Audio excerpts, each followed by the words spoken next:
Hello students, welcome in this session of respiration and circulation.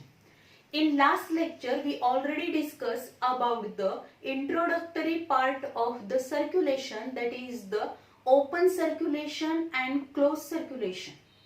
And in closed circulation, we already discussed about the single circulation and double circulation. In this lecture, we will discuss about the human circulatory system. In this lecture, we discuss about the human circulatory system. In human circulatory system includes the two systems, and these are nothing but the blood vascular system and the lymphatic system. Human circulatory system include two systems, blood vascular system and lymphatic system. In this lecture, we will discuss about the blood vascular system and especially the blood, that is the composition of blood, and one of the blood corpuscle, that is erythrocytes. So firstly we discuss about the blood, characteristic of the blood. Blood is a liquid connective tissue, and this liquid connective tissue which is formed from the embryonic mesoderm. ही काय आहे? Liquid connective tissue आहे. जेव्हा embryonic development होणार आहे त्या embryonic development मध्ये जे काही जर्म लेयर्स आहेत, एक्टोडर्म असेल, देन आउटर मोस्ट एक्टोडर्म असेल, त्यानंतर मिडल जी असणार आहे ती मिझोडर्म असते आणि इनर मोस्ट काय असते? एंडोडर्म असते. सो दिस इनर मोस्ट जी असणार आहे ती कुठली असेल? एंडोडर्म असेल. So in this way, whenever there is a embryonic development, during the embryonic development, this liquid connective tissue which is formed from the embryonic mesoderm layer पासून काय form होणार आहे? ब्लड फॉर्म होईल. and blood is a liquid connective tissue which is formed from the embryonic mesoderm. Then if you observe it is reddish in color, red in color, as well as if you observe it is salty in taste. जर आपण blood ची taste बघितली तर कसं आहे ते? salty in taste आहे. then slightly alkaline आहे, that is its pH is 7.4. त्याचा pH किती असणार आहे? 7.4 आहे, that is it is slightly alkaline one. then heavier than the water पेक्षा heavier आहे. and if you observe its specific gravity is 1.06. त्याची specific gravity किती आहे? 1.06 आहे. then it is a viscous fluid. blood is a viscous fluid. and if you observe the branch of biology which deals with the study of blood is known as hematology. the branch of biology which deals with the study of blood. Blood she related जो काही study ज्या बायोलॉजीच्या branch मध्ये केला तो त्या बायोलॉजीच्या ब्रांचला म्हटलं तर haematology. So these are the different characteristics of the blood. Blood is a liquid connective tissue. Then it is form from the embryonic mesoderm. Embryonic mesoderm पासून फॉर्म होणार आहे ते. It is red in colour, then salty in taste, then slightly alkaline, that is its pH 7.4, and it is higher than the water. then if you observe its specific gravity is 1.06. ही त्याची specific gravity असणार आहे. then if you observe the composition of the blood, पण जर blood चे composition बघितले, then the blood composition or blood having the two main parts, त्याच्यामध्ये दोन components असणार आहेत, plasma and the blood corpuscles. in blood composition, the main part which is nothing but the blood plasma, and blood plasma is 55%. 55% एवढा काय असणार आहे? blood plasma आहे, आणि 45% blood cells, that is blood corpuscles are present. then this plasma, the plasma which contain number of components, the plasma without the coagulating factor or the clotting factor, plasma without coagulating factor or the clotting factor is known as a serum. त्यालाच म्हटलं तर serum. serum आणि plasma, blood plasma, blood serum यामध्ये काय फरक आहे? तर plasma without coagulating factor is known as serum. Then if you observe the characteristics or what are the different components of the plasma. Plasma is straw colored, viscous fluid आहे, straw colored आहे. आता हे straw colored म्हणजेच काय असणार आहे, pale yellowish in colour. कसा colour असणार त्याचा, पेल येलोइश इन कलर असेल. Then which contain number of components. water 90%, त्याच्यामध्ये मेजर कंपोनेंट काय असणार आहे, 90 to 92% त्याच्यामध्ये काय आहे, वॉटर प्रेझेंट आहे. Then proteins 7 to 8% proteins are present and these are nothing but the prothrombin protein, then fibrinogen protein, serum albumin protein, serum globulin protein. These different proteins which are present in the blood plasma, out of which fibrinogen play very important role in the coagulation of blood or clotting of blood. म्हणजेच जर समजा आपल्याला काही लागलं, एखादी जखम झाली तर रक्तस्राव होतो आणि ते नंतर काय होणार आहे, 5 ते 8 मिनिटांमध्ये रक्त साकळण्याची प्रोसेस होते. त्याच्यामध्ये फायब्रिनोजेनचा इम्पॉर्टंट रोल असणार आहे. 12 फॅक्टर त्याच्यासाठी लागणार आहेत, पण त्याच्यामधला एक फॅक्टर हा फायब्रिनोजेन असणार आहे. So fibrinogen protein play important role in the coagulation of the blood. Then serum albumin which play important role to maintain the osmotic pressure. Osmotic pressure maintain करण्यामध्ये त्याचा important role आहे.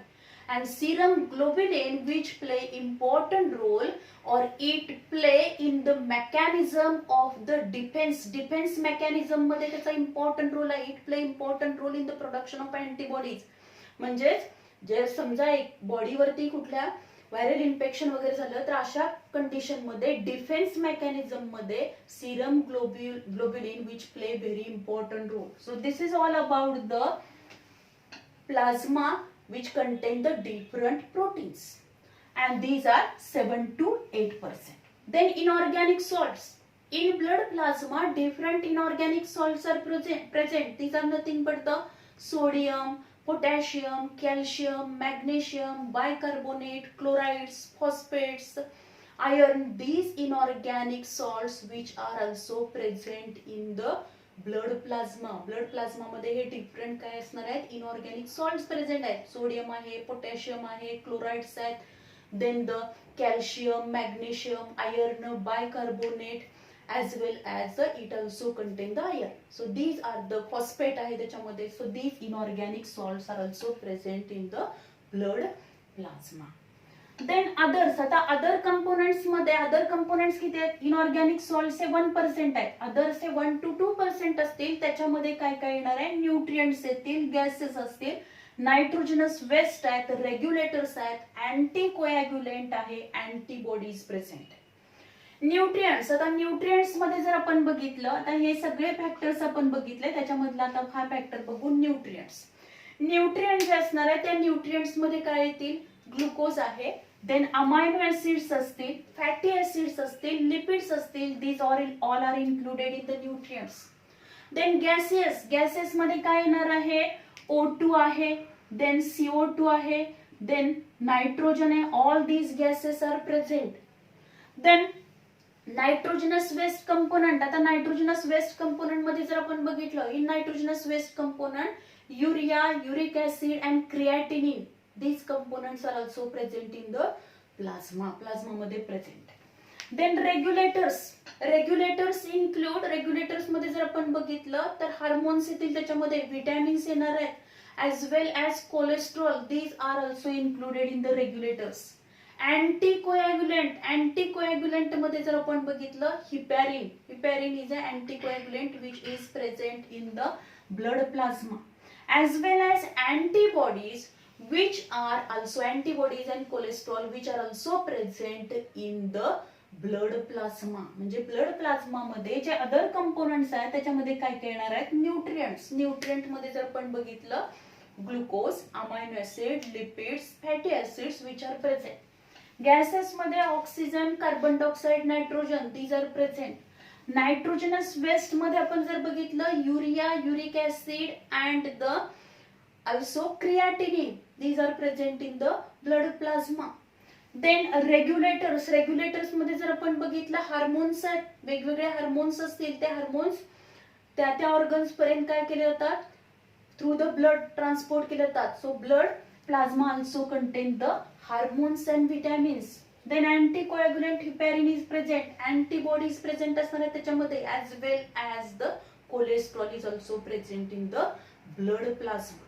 So these are the different components which are present in the blood plasma, and blood plasma which contain major त्याच्यामधला component कुठला आहे तर water आहे. So it is a liquid viscous fluid आहे ते, की जे कसं असणार आहे straw colored असेल, and which is 55% of the blood मधले जर component बघितले तर त्याच्यामधला 55% हा काय असणार आहे प्लाझ्मा असेल. अँड 45% ज्या असणार आहेत त्या काय आहेत ब्लड कार्पुस्कल्स आहेत. And these blood corpuscles means the blood cells. There are 3 different types of the blood cells which are present, and these are nothing but the RBCs, which are also known as erythrocytes. Then WBCs, these are known as leukocytes, and platelets are also known as thrombocytes. So erythrocytes, leukocytes and thrombocytes means RBCs, WBCs and platelets. These 3 blood corpuscles which are present in the blood. So in this lecture we are discussing about the erythrocytes. आपण आता कोणती blood कार्पुस्कल discuss करणार आहोत, erythrocytes. Erythrocytes, if you observe the erythrocytes which are disc shaped and biconcave. erythrocytes कशा आहेत, इथे जर आपण स्ट्रक्चर बघितलं erythrocyteचं तर erythrocyteचं स्ट्रक्चर आपल्याला दिसेल erythrocytes which are disc like biconcave. biconcave म्हणजे दोन्ही साइडनी कशा असणार आहे, त्याचा अंतर्वक्र असतील त्या biconcave आहेत दोन्ही साइडनी, आणि कशा असतील डिस्क सारखे असणार आहेत. These are circular disc like biconcave. Then the RBCs or erythrocytes which are non-nucleated. Human being मध्ये जर आपण erythrocytes मॅमल्स मध्ये बघितलं तर ते कशा असणार आहेत, नॉन न्यूक्लिएटेड आहे, त्याच्यामध्ये न्यूक्लियस अब्सेंट आहे except in the camel and llama. Camel आणि लॅमा ह्या 2 ॲनिमल्स मध्ये, हे 2 मॅमल्स सोडले तर बाकी मॅमल्स मध्ये काय असणार आहेत, आरबीसीज कशा आहेत, नॉन न्यूक्लिएटेड आहेत. And if you observe the structure of each RBC, प्रत्येक आरबीसीचं स्ट्रक्चर आपण बघितलं तर आरबीसी मध्ये आपल्याला काय दिसेल, आउटर जी असणार आहे ती काय आहे, प्लाझ्मा मेम्ब्रेन आहे.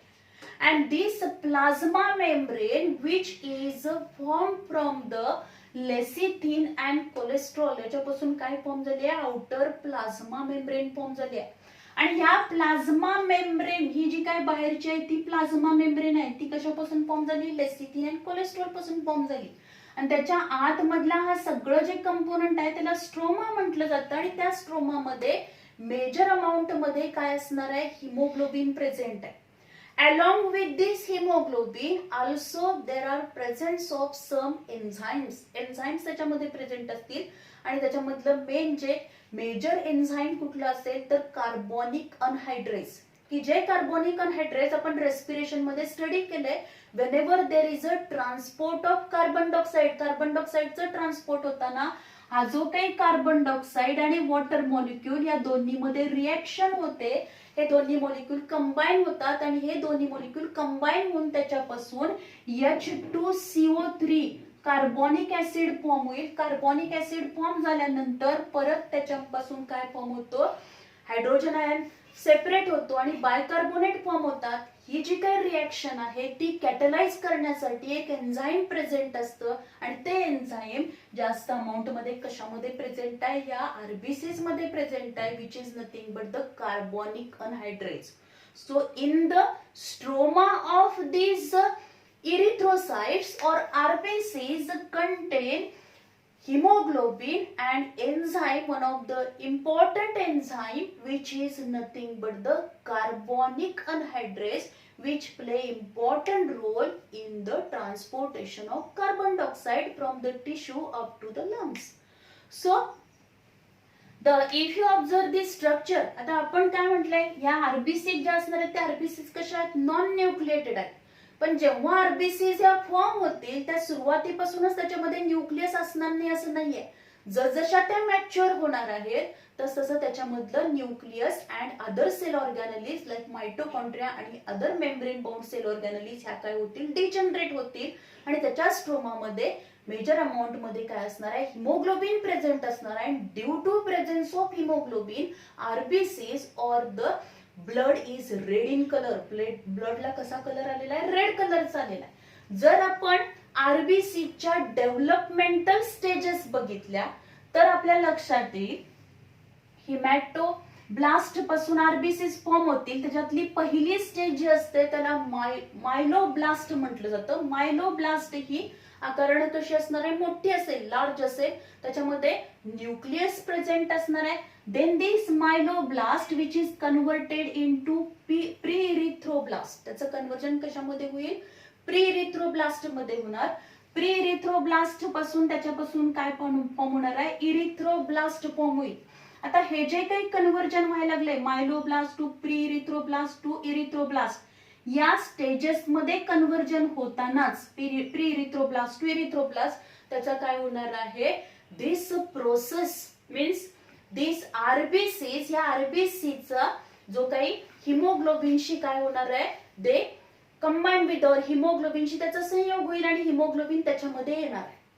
Then the erythroblast which is converted into the इरिथ्रोब्लास्टचं कन्व्हर्जन परत कशामध्ये होणार आहे, मॅरामोब्लास्ट मध्ये होईल. आता ह्या मॅरामोब्लास्ट मध्ये कन्व्हर्जन झाल्यानंतर मॅरामोब्लास्ट पर्यंत येऊपर्यंत काय असणार आहे, हळूहळू याची साईज काय झाली आहे, त्या आरबीसीची साईज काय झाली, कमी झालेली आहे. आणि साईज कमी झाली आणि त्याचबरोबर काय व्हायला लागलंय तर ह्याच्यामधल्या सेल ऑर्गॅनली डिजनरेट झाले आहेत. आणि सगळ्यात लास्ट स्टेजला म्हणजेच मॅरामोब्लास्टचं कन्व्हर्जन जेव्हा इरिथ्रोसाइट मध्ये होतं तेव्हा त्याच्यातलं न्यूक्लियस हे पूर्णपणे डिजनरेट होणार आहे. And then there is a formation of RBC. RBC form होते. म्हणजे या डेव्हलपमेंटल स्टेजेसनी काय होणार आहे, डायरेक्टली आपण जर बघितलं जे काय आरबीसीचं प्रोडक्शन आहे हे बोन मॅरो मध्ये होतं. पण या आरबीसीचं प्रोडक्शन होताना, आरबीसीज फॉर्म होताना डायरेक्टली त्या नॉन न्यूक्लिएटेड आरबीसीज फॉर्म होत नाही. तर सुरुवातीच्या स्टेजेसमध्ये, प्रायमरी स्टेजेसमध्ये त्याच्यामध्ये न्यूक्लियस प्रेझेंट असणार आहे. हळूहळू काय होईल, त्याच्यामध्ये हिमोग्लोबिन जाणार आहे आणि हिमोग्लोबिन बरोबर हिमोग्लोबिनचं पर्सेंटेज वाढणार आहे. आणि त्याचबरोबर त्याच्यामधल्या सेल ऑर्गॅनलीज आणि न्यूक्लियस हे लास्ट स्टेज पर्यंत येऊपर्यंत काय होणार आहे, डिजनरेट होईल. त्याचबरोबर आरबीसीची जी सुरुवातीला ज्या आरबीसीची साईज होते त्याच्यापेक्षा आरबीसीची साईज काय होणार आहे, हळूहळू लहान होईल. That is 6 to 7 micrometre in diameter एवढी त्याची साईज होईल. आणि त्या स्मॉल होणार आहेत आणि त्याच्यामध्ये काय असणार आहे, न्यूक्लियस अब्सेंट असेल आणि त्याच्या स्ट्रोमामध्ये हिमोग्लोबिन प्रेझेंट असणार आणि काही एन्झाइम्स असेल म्हणजेच कार्बोनिक अनहायड्रेस प्रेझेंट असेल. So these are the developmental stages of the RBCs. त्या आरबीसीच्या डेव्हलपमेंटल स्टेजेस आहेत. जर आपण बघितलं ह्या आरबीसी ज्या असणार आहेत त्या आरबीसीचं जर आपण हे बघितलं, formation of RBCs means this process is known as erythropoiesis. त्याला काय म्हटलं तर erythropoiesis. Poiesis means काय, formation. Formation of RBCs is known as the erythropoiesis process. And this erythropoiesis process takes place in the foetus. आता foetus मध्ये जर आपण बघितलं तर ती प्रोसेस कशामध्ये होणार आहे, लिव्हर अँड स्प्लीन मध्ये होईल. म्हणजेच व्हेनेवर द एम्ब्रियोनिक स्टेजेस मध्ये, म्हणजे जो गर्भ असणार आहे तो कशामध्ये प्रेझेंट आहे, आईच्या गर्भाशयात. Whenever the foetus is present in the uterus of mother, at that time the RBCs production takes place in the liver and spleen. Liver and spleen मध्ये होणार आहे. पण अडल्ट मध्ये जर आपण बघितलं तर RBCs or the erythropoiesis process म्हणजे जेव्हा त्याची बर्थ होणार आहे हळूहळू या आरबीसीचं प्रोडक्शन हे कशामध्ये होणार आहे, रेड बोन मॅरो मध्ये होतं.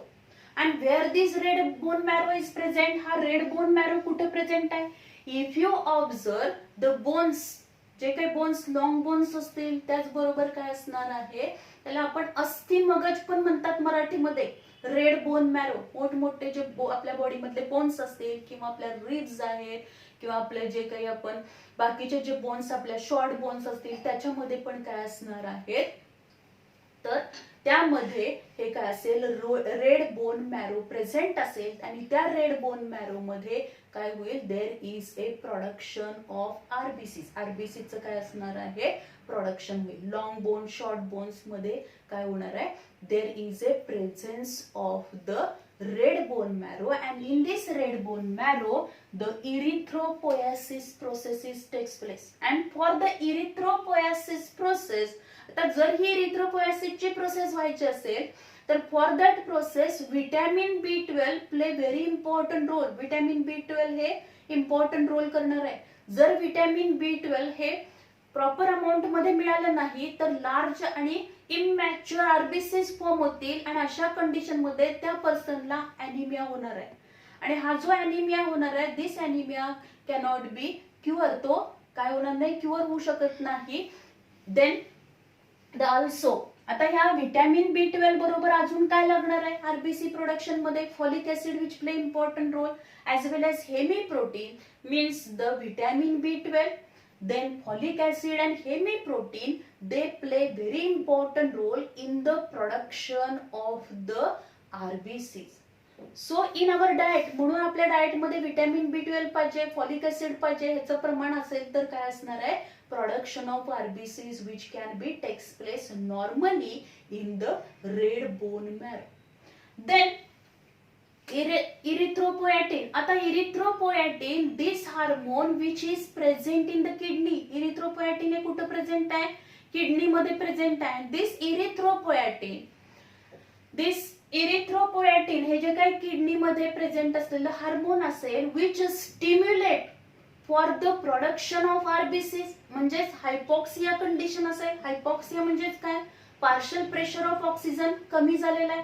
अशा वेळी ब्लड मधलं पार्शल प्रेशर ऑफ ऑक्सिजन कमी झालं आणि अशा वेळी ऑक्सिजनची गरज आहे. अशा वेळी काय असणार आहे, आरबीसी ची लेवल वाढली पाहिजे. कारण आरबीसीज काय करणार आहेत, RBCs which combine with oxygen, त्याच्यामधलं आरबीसी मधलं हिमोग्लोबिन जे आहे ते ऑक्सिजन बरोबर कंबाईन होतं, ऑक्सी हिमोग्लोबिन फॉर्म होतं आणि हे ऑक्सी हिमोग्लोबिन प्रत्येक सेल पर्यंत ऑक्सिजन देण्याचं काम करणार. So whenever there is a hypoxia, the erythropoietin, hypoxia condition असेल आणि इरिथ्रोपोएटिन हे दोन फॅक्टर काय करतील, they stimulate in the production or stimulate the process of the erythropoiesis. Erythropoiesis ला काय करणार आहे, स्टिम्युलेट करणार आहेत, means increase the production of RBCs. आता आरबीसीचं प्रोडक्शन मोस्टली कधी वाढणार आहे, the person which are mostly living in the hilly region. आपण जर बघितलं डोंगराळ भागामध्ये किंवा उंच पर्वतावर आपण गेलो, जसं आपण उंचावरती जाऊ तसं हवेमधलं ऑक्सिजनचं प्रमाण हे काय होणार आहे, विरळ होणार आहे आणि आपल्या शरीराला पाहिजे त्या प्रमाणात ऑक्सिजन मिळणार नाही आणि मग त्यामुळे काय होईल, जेवढ्या आरबीसी जास्त होईल तेवढा सफिशियंट ऑक्सिजन सप्लाय केला जाईल आणि अशा वेळी काय होणार आहे, RBCs production which can be increase, आरबीसीचं प्रोडक्शन वाढवलं जाईल. Then if you observe the life span of this RBCs, आता आरबीसीचा लाईफ स्पॅन किती आहे, एकदा आरबीसी फॉर्म झाल्यानंतर the lifespan or these RBCs they are live up to 120 days, 120 दिवस त्या लाईव्ह राहणार आहेत. After that these RBCs are destroyed, means life span जो असणार आहे तो किती आहे त्याचा 120 days. मीन्स जर आपण बघितलं इथे एक्झॅक्टली 120 डेज दिलेला आहे पण 115 to 120 डेज म्हणजे 115 ते 120 दिवसाच्या दरम्यान त्याचा काय असणार आहे, लाईफ स्पॅन असतो. देन दिस आरबीसीज, आता ह्या ज्या काही आरबीसीज असतील, सपोज बऱ्याच वेळा काय होतं, number of RBCs these are worn out, torn out. RBCs ह्या तुटतील किंवा त्या काय होणार आहेत, worn out, torn out RBCs होतील किंवा ज्या आरबीसीज डिस्ट्रक्ट झाले त्या आरबीसीजचं पूर्ण डिस्ट्रक्शन ज्या झालेल्या, डॅमेज झालेल्या ज्या आरबीसीज असतील, these RBCs destruction which can B carry out in the liver and spleen. liver and spleen मध्ये केलं जातं and so it is called as a graveyard of the RBCs. त्यालाच काय म्हटलं तर graveyard of the RBCs, म्हणजेच काय म्हटलं जातं, graveyard याचा अर्थ काय, दफनभूमी किंवा स्मशानभूमी म्हणजेच आरबीसी ज्या warn out, torn out, damage झालेल्या आरबीसी ज्या असणार आहेत त्या कुठे डिस्ट्रॉय केल्या जातील? लिव्हर आणि स्प्लीन मध्ये डिस्ट्रॉय केल्या जातील. सो हा पॉइंट इम्पॉर्टंट आहे. हे जे काही सगळ्या टर्म्स आहेत, इरिथ्रोपोयासिस असेल, erythropoietin which stimulate the RBC production असेल किंवा ग्रेवयार्ड ऑफ आरबीसी, यावरती आपल्याला एमसीक्यू मध्ये क्वेश्चन म्हणजेच मल्टिपल चॉईसला क्वेश्चन विचारला जातो. Graveyard of RBCs is the spleen and liver. These are the graveyard of the RBCs. Then if you observe the RBC count म्हणजे total RBCs आपण जर बघितल्या पर cubic millimetre of the blood, एका घन millimetre blood मध्ये किती RBCs असणार आहे असं जर आपण केला तर काय असणार आहे? RBC काउंट मेल आणि फिमेल मधला डिफरंट आहे. That is 5.1 to 5.8 million RBCs per cubic millimeter of the blood in the male. Male मध्ये जर बघितलं तर तो किती आहे? 5.1 to 5.8 millions per cubic millimeter of the blood. आणि जर फिमेल मध्ये आपण बघितला तर फिमेल मध्ये किती आहे? 4.3 to 5.2 millions RBCs per cubic millimeter of the blood. So this is all about the RBC count. हा काय आहे? RBC count आहे. Then the next आपण जर बघितलं the polycythemia. The polycythemia means polycythemia म्हणजे काय असणार आहे? This poly means many. When RBC's number is increased, जेव्हा RBC चा नंबर इन्क्रीज होतो तेव्हा त्या कंडिशनला म्हणायचं polycythemia. काय म्हटलं तर? polycythemia. This is nothing but when the RBC number is increased, then this is nothing but the polycythemia. Then erythrocytopenia. आता पिनिया हा वर्ड लक्षात ठेवायचा. पिनिया म्हणजे काय असणार आहे? आरबीसी चा नंबर काय झाला? कमी झाला. पिनिया म्हणजे काय झाला? RBCs number is decrease. RBC चा नंबर डिक्रीज झाला. Then this condition is known as erythrocytopenia. त्याला काय म्हटलं तर? erythrocytopenia म्हटलं जातं. Then if you observe in these RBCs, आता ह्या RBCs ज्या असणार आहेत त्या RBCs चा मेन इम्पॉर्टंट रोल काय असणार आहे? This RBC, RBC च्या आतमध्ये काय? हिमोग्लोबिन आहे. This hemoglobin play very important role in exchange of gases. ते काय करेल? गॅसेस एक्सचेंज करणार आहे. म्हणजे अल्व्हिओलार एअर मध्ये, अल्व्हिओलस मध्ये जे काय एअर असणार आहे त्या एअर मध्ये ऑक्सिजनचं पार्शियल प्रेशर जास्त आहे. This oxygen when enter into the capillaries then it combine with the काय असेल? हिमोग्लोबिन बरोबर combine with and then there is a formation of the oxyhaemoglobin. Oxyhaemoglobin form होईल आणि मग ह्या हिमोग्लोबिन काय करणार आहे? म्हणजे आरबीसीज काय करतील? हा ऑक्सिजन प्रत्येक सेल पर्यंत, टिश्यू पर्यंत आणणार आहे आणि टिश्यू मधला कार्बन डायऑक्साइड हा परत लंग्स पर्यंत म्हणजे अल्व्हिओलाई पर्यंत नेणार आहे. So exchange of gases RBCs play very important role. Then RBCs, आता त्याचबरोबर आरबीसीज अजून काय करणार आहेत? मेंटेन. त्याच्यामध्ये हिमोग्लोबिन आहे. So it carry out the exchange of gases. Then it maintain the viscosity of the blood. It maintain the pH of blood. Blood चा pH maintain केला जातो. Then RBC, आता RBC मध्ये आपण जर बघितलं कार्बोनिक अनहायड्रेज एन्झाइम आहे and this enzyme play very important role to catalyze the reaction of the formation of carbonic acid to bicarbonate. Then the another term which is nothing but the hematocrait. This hematocrait, what is the meaning of the hematocrait? Hematocrait is the ratio of volume of RBCs to the total volume of blood. Total volume of blood जे असणार आहे आपल्या body मध्ये किती blood असणार आहे? 5 ते 6 litre एवढं ब्लड प्रेझेंट असतं आणि या ब्लड मध्ये टोटल व्हॉल्यूम ऑफ ब्लड मध्ये आरबीसी चा किती रेशो असणार आहे? म्हणजे haematocrit is the ratio volume of RBC. आरबीसीचं व्हॉल्यूम आणि टोटल ब्लडच्या व्हॉल्यूमच्या प्रमाणात आरबीसीचं व्हॉल्यूम किती आहे त्याच रेशोला काय म्हटलं तर haematocrit. Haematocrit is the ratio of volume of RBCs to the total volume of blood. आता हे clinical significance of this haematocrit, या हेमॅटोक्रिटचा क्लिनिकल सिग्निफिकन्स काय आहे?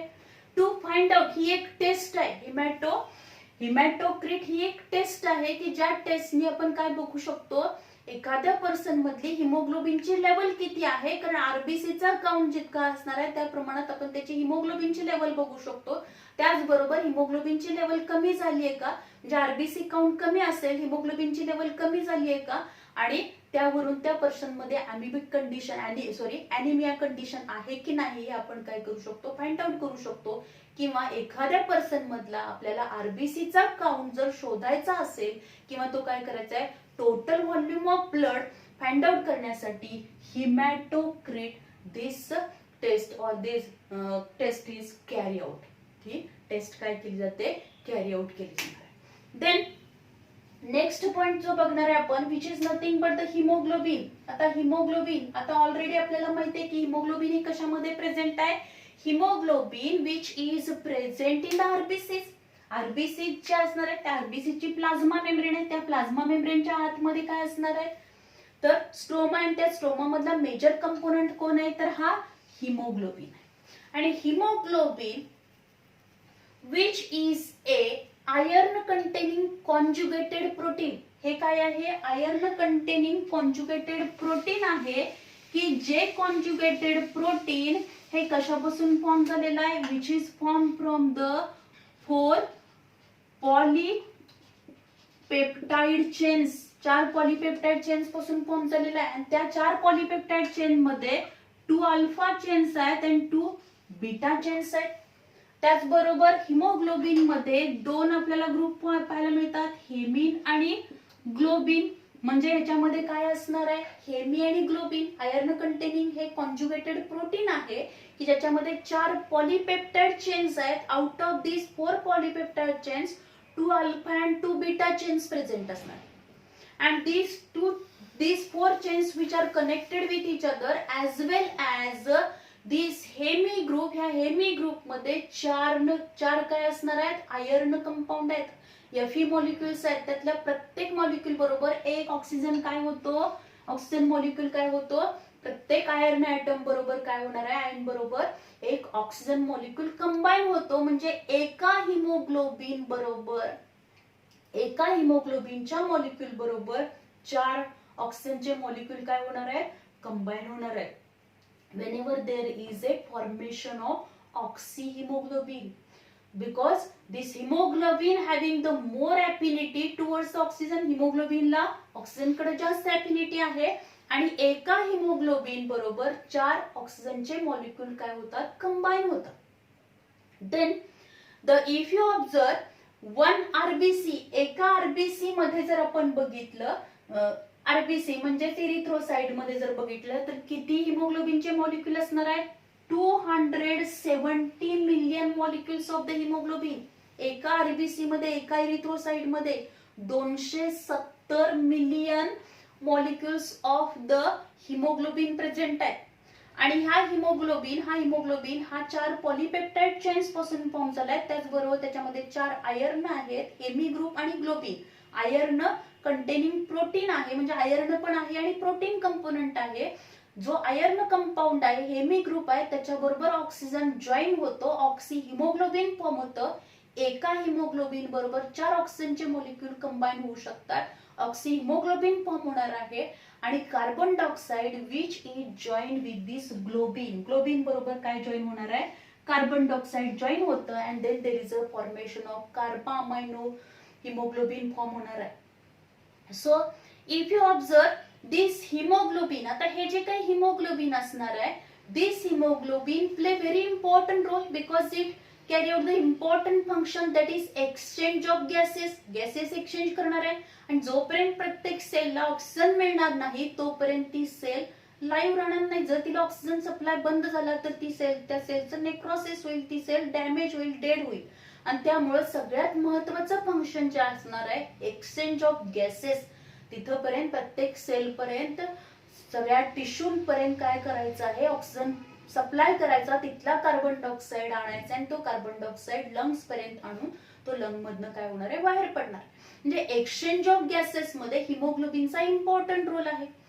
तर हिमोग्लोबिनची नॉर्मल जर आपण बघितलं पर्सेंटेज हे मेल आणि फिमेल मध्ये किती असणार आहे, तर मेल मध्ये जर बघितलं आपण तर 14 to 17 gram per 100 ml of blood, 14 ते 17 gram per 100 ml of blood. 100 ml blood मध्ये 14 ते 17 ग्रॅम एवढं काय पाहिजे, हिमोग्लोबिन. हे कशाचं आहे, तर मेल मध्ये एवढी रेंज आपल्याला माहिती आहे.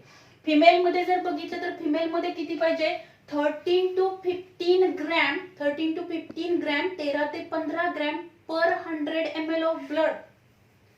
इफ दीज हिमोग्लोबिन लेवल, आता ही नॉर्मल रेंज दिली म्हणजे नॉर्मली जर आपण बघितलं तर 13 ते 18 ग्रॅमच्या 18 gram 13 to 18 gram per 100 ml of blood एवढं काय पाहिजे, हिमोग्लोबिन पाहिजे. If this haemoglobin level is decreases, जर ही हिमोग्लोबिनची लेवल एकदम डिक्रीज झाली म्हणजे अगदी हिमोग्लोबिन हे 6 पर्यंत 7 पर्यंत गेलं तर तो पर्सन काय होणार आहे, ॲनिमिक होईल. The person cannot carry out the process. तो अगदी साधं काय होणार नाही, त्याला कमालीचा काय होईल, थकवा येईल. कारण प्रॉपर ऑक्सिजन सप्लाय होणार नाही, हिमोग्लोबिनची लेवल काय होणार आहे, एकदम कमी झालेली आहे. So this condition is known as anaemic. अगदी 8-9 पर्यंत जरी आलेलं असलं तरी सुद्धा काय असणार आहे, त्याच्यामध्ये आपल्याला ॲनिमिक कंडिशन काय दिसेल, पाहायला मिळणार आहे. जसजशी हिमोग्लोबिनची लेवल वाढेल तस तसं काय होणार आहे, नॉर्मली एक्सचेंज ऑफ गॅसेस होईल आणि नॉर्मली त्याचे फंक्शन्स कॅरी आउट होतील. देन इफ दिस हिमोग्लोबिन, आता हे जे काही हिमोग्लोबिन आहे ह्या हिमोग्लोबिनचं लायसिस झालं, ब्रेकडाऊन झालं. If there is a haemolysis process, काय झाली, हिमोलायसिसची प्रोसेस झाली. इफ द हिमोलायसिस, लायसिस म्हणजे काय, ब्रेकडाऊन आहे. दिस हिमोलायसिस प्रोसेस, या हिमोलायसिस प्रोसेस मध्ये काय होणार आहे, there is a formation or the breaking of these two compounds which are separate, that is hemi and globin. hemi and globin हे दोन सेपरेट होणार आहेत. ह्याच्यामधला ग्लोबिन जो असणार आहे तो प्रोटीनचा पार्ट आहे आणि this protein part which is form from the number of amino acid. कशापासून फॉर्म झालाय, तो अमायनो ऍसिड पासून फॉर्म झालाय. And this breakdown of the globin and the amino acids which are release which are again utilise for the formation of proteins. Protein formation साठी त्याच्यामधले amino acid वापरले जातात. आता हेमी पार्ट जो असणार आहे, this haem part which containing 2 compound, त्याच्यामध्ये 2 आहेत, iron and the porphyrin. Porphyrin आणि आयर्न म्हणजे आपण ह्याच्यामध्ये पण बघितलंय, porphyrin head and phytol tail, क्लोरोफिलचं स्ट्रक्चर आपण बघताना बघितलं होतं. तसं याच्यामध्ये पण काय असतं, पॉर्फेरिन असणार आहे आणि हेमी म्हणजे आयर्न असते. आता हा हेमी ग्रुप जो असणार आहे आणि हेमी ग्रुप मध्ये 2 कंपाऊंड आहेत, आयर्न. आता आयर्न जो असणार आहे, this iron which is converted into ferritin. त्याचं कन्व्हर्जन कशामध्ये होतं, फेरिटिन मध्ये कन्व्हर्जन होतं. And this ferritin which is transfer into the liver. ते कशामध्ये ट्रान्सफर केलं जाणार आहे, लिव्हर मध्ये ट्रान्सफर केलं जातं फेरिटिन. आणि जो पॉर्फिरिन जे आहे, दिस पॉर्फिरिन which is converted into 2 compound, त्याच्यापासून 2 कंपाऊंड फॉर्म होतील. These are nothing but the biliverdin and the bilirubin. Biliverdin and bilirubin form होणार. Biliverdin जे असणार आहे which is green in color, ते कसं आहे, ग्रीन कलरचं आहे. and bilirubin which is orange red in color. and this bilirubin and biliverdin which is converted म्हणजे असे हे 2 कंपाऊंड फॉर्म होतील.